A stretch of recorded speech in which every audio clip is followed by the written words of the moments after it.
Je reviens toujours dans la lancée de la confiance en soi. Comme je vous ai dit, cette semaine, on allait parler de la confiance en soi. Donc aujourd'hui, nous sommes samedi et c'est l'avant-dernier jour. Et je viens aujourd'hui vous parler davantage de la confiance en soi. Pourquoi j'ai décidé de parler de la confiance en soi cette semaine? Parce que, eh bien, j'ai remarqué que c'est un mal qui affecte tout le monde, moi y compris. Parce que il y a quelque temps, je souffrais de ce problème de confiance en moi, au point où je ne parvenais même pas à prendre des décisions sur ma vie privée et tout. Donc, je manquais tellement de confiance en moi. Et du moment où j'ai appris les secrets, comment faire pour ne plus manquer de confiance en moi, comment faire pour développer ma confiance en moi, eh bien, j'ai décidé de partager cela avec vous. Je partage avec vous aujourd'hui ce que je fais, ce qui m'a permis de sortir de cette zone de manque de confiance pour être la personne que je suis devenue aujourd'hui. C'est vrai que je ne suis pas encore où j'aimerais arriver, je ne suis pas encore où je veux aller, mais ce qui est sûr, c'est que comme je dis toujours, je ne suis plus la personne que j'étais il y a 3 mois, je ne suis plus la personne que j'étais il y a 1 an. La confiance en soi, c'est le fait d'avoir la foi en ses capacités, le fait d'avoir la foi en ses talents, en ses possibilités, en ses potentialité, en tout ce qui a été mis en toi.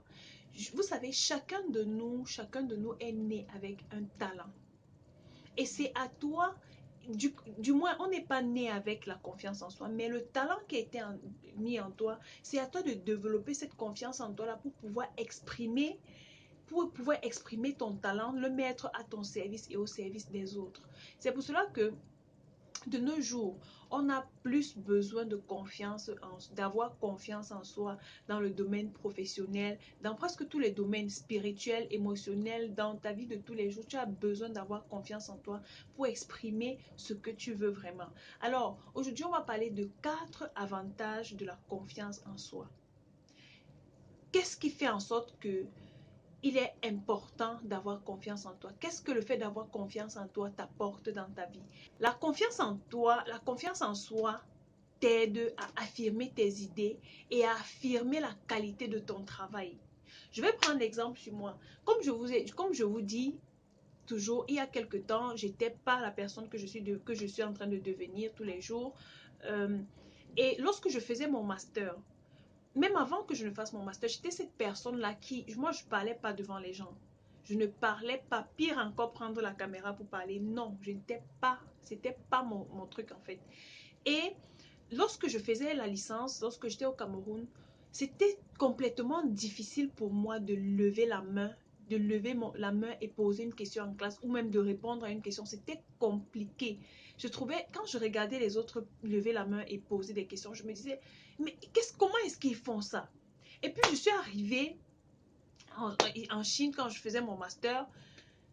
Mais en fait, quand j'ai compris que je dois avoir confiance en moi, je dois être capable d'exprimer ce que je pense. Je dois être capable d'expliquer, de m'exprimer. Je dois être capable et je mérite cela. Alors c'est-à-dire que j'avais vu ça comme une erreur. L'erreur que j'avais commise de lever ma main et poser une question en master. Mais j'ai célébré cela. Et depuis ce jour-là, j'ai pris goût à avoir confiance en moi, à savoir. Et la question que j'avais posée était tellement pertinente que le professeur a dit, mais toi, tu ne parles jamais, mais le jour où tu parles, c'est très intéressant. Et du coup, ça a transformé beaucoup de choses. Ce n'est pas pour vous dire que lorsque vous allez lever la main en classe, vous aurez toujours un retour positif. Peut-être c'était une ouverture pour moi pour pouvoir me libérer de mon manque de confiance en moi, mais vous pouvez peut-être décider de lever la main où que ce soit et les gens se moquent de vous par exemple, mais essayez quand même. C'est au fur et à mesure que vous allez essayer que les choses vont changer. Je me rappelle en licence, lorsque je levais le doigt en classe, je faisais ça. Et pourtant, mes camarades levaient bien le doigt. Lorsque tu as confiance en toi, ça t'aide à affirmer la qualité de ton travail. Eh bien, lorsqu'on faisait les soutenances, lorsqu'on faisait les pré-soutenances, je savais que j'avais effectué un travail acharné au laboratoire pour présenter mon travail. Donc, du coup, j'avais confiance en moi. Donc, quand le membre du jury était là, je me suis levée. Moi qui ne parle jamais devant les gens, je me disais toujours que je vais même soutenir comment. Je vais faire comment pour soutenir moi qui n'aime pas parler. Et du coup, lorsque j'ai développé, lorsque j'ai appris ces petites techniques-là pour avoir confiance en moi, je me suis exprimée parce que je savais que le travail que j'avais fourni était un travail intéressant. J'avais pris le temps de travailler sur mon projet. Donc, la confiance en toi t'aide à t'affirmer, à affirmer tes idées, à affirmer tes talents, à affirmer ton travail. Le deuxième avantage qu'il y a à avoir confiance en soi, c'est atteindre ses objectifs. Le fait d'avoir confiance en toi t'aide à atteindre tes objectifs. Oui. Pourquoi je dis que ça t'aide à atteindre tes objectifs? Moi, je dis toujours aux gens, surtout dans mon groupe privé, je dis toujours aux gens que fixez-vous des objectifs dont vous n'êtes pas sûr, dont vous ne savez pas comment atteindre. Fixez-vous des objectifs qui sont au-delà de vos capacités. Oui, et bien pourquoi je dis ça? Parce que le plus important dans la fixation des objectifs, et je suis même en train d'écrire un livre là-dessus, le plus important dans la fixation des objectifs, c'est la personne que tu deviens dans l'accomplissement de cet objectif-là. Ce n'est pas forcément le fait d'atteindre cet objectif, mais c'est la personne que tu deviens dans le processus. Vous voyez? Et lorsque tu as confiance en toi, tu te fixes des objectifs qui sont au-delà de toi. Et du coup, tu travailles corps et âme. Tu donnes le meilleur de toi pour atteindre ces objectifs-là. Tu as confiance en toi parce que tu sais que tu vas, qu'on monte, qu'on descende, qu'il pleuve, qu'il neige, tu vas atteindre tes objectifs. Le troisième avantage qu'il y a à avoir confiance en soi, c'est le fait que ça t'apporte de l'évolution dans ta vie. Ça te permet de t'épanouir. Lorsque tu as confiance en toi, écoutez très bien ce que je vais vous dire. Lorsque tu as confiance en toi, tu as cette sensation-là de liberté.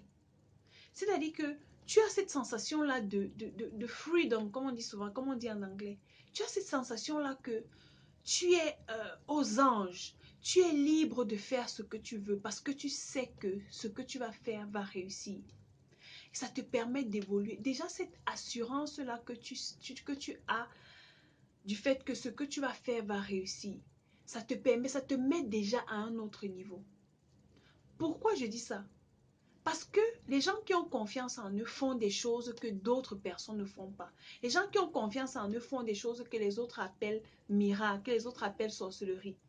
Vous voyez, quand tu as confiance en toi, tu évolues, tu fais des choses, tu fais de grandes choses et tu es épanoui. Tu as de la gratitude dans ce que tu fais. Le quatrième et le dernier avantage que j'ai à partager avec vous aujourd'hui sur le fait d'avoir confiance en soi, c'est lorsque tu as confiance en toi, ça te permet de prendre des risques. Eh bien, beaucoup de personnes, lorsque je parle souvent de prendre des risques, beaucoup de personnes considèrent les risques-là comme un piège. Non. Ça te permet de prendre des risques. Je prends l'exemple sur moi. Lorsque je quittais la Chine, lorsque je quittais le Cameroun pour la Chine, beaucoup de camarades, beaucoup d'amis, beaucoup de personnes, même les oncles et tantes me disaient, tu pars en Chine, il y a quoi en Chine? On me disait, la Chine a aidé, le Cameroun a aidé la Chine il y a quelques années, et toi tu vas en Chine, tu pars faire quoi en Chine pendant que les gens vont en Europe, les gens vont aux États-Unis, les gens vont en Angleterre et tout, tu pars faire quoi en Chine? Et la triste nouvelle, et malheureusement ou heureusement, peu importe, c'est que la Chine m'ouvre des portes insoupçonnées. Les choses que je me retrouve en train de faire aujourd'hui, je ne sais pas si j'avais été dans certains pays, je ne sais pas si j'aurais pu faire ces choses-là. Les personnes que j'ai rencontrées, je ne sais pas si j'aurais pu rencontrer ces personnes-là. Donc du coup, il faut apprendre à prendre des risques.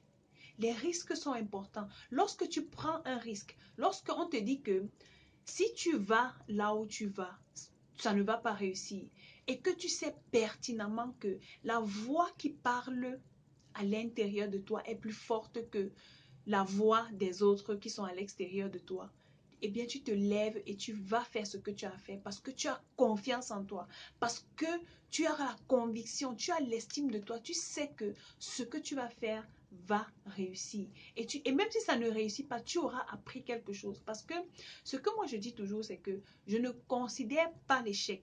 Ce que moi je tire de ce que les autres appellent échec, c'est l'expérience. Qu'est-ce que j'ai appris? Qu'est-ce que j'ai appris? Et lorsque je focalise mon attention sur ce que j'ai appris, alors je fais grandir ma confiance en moi. Je sais que quoi que je fasse, quel que soit le risque que je vais prendre, le plus important, c'est ce que je vais apprendre de cette expérience. Il n'y a pas d'échec. Avant, lorsque je ne parvenais pas à obtenir ce que je voulais, lorsque je travaillais à fond, je me donnais, et puis bon, entre guillemets, à fond, parce que à un moment, tu te rends compte que effectivement, tu n'as pas fait exactement ce qu'il fallait faire pour obtenir le résultat que tu voulais obtenir. Lorsque je me rendais compte que je fournissais quelques efforts et puis je n'obtenais pas de résultat, je me lamentais, j'avais la haine avec moi-même, je pleurais, je m'enfermais, je restais dans ma zone de confort et du coup, je décidais de ne pas bouger, de ne plus jamais essayer et tout. Mais du coup, quand tu comprends certaines choses, tu te dis que bon, voilà, le plus important, c'est de prendre les risques. Et lorsque tu prends les risques, ça t'aide à passer à l'action. Est-ce que je peux répéter? Ça t'aide à passer à l'action. Et lorsque tu passes à l'action, peu importe le résultat que tu obtiens, c'est ce que tu as appris qui est plus important.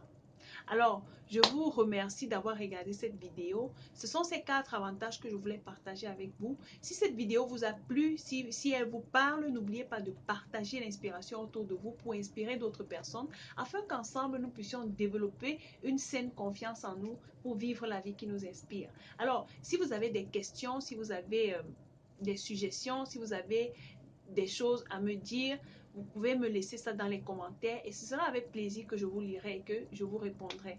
Alors, comme d'habitude, on se verra à la vidéo que je ferai très prochainement. D'ici là, gardez surtout la positive attitude pour vivre la vie qui vous inspire.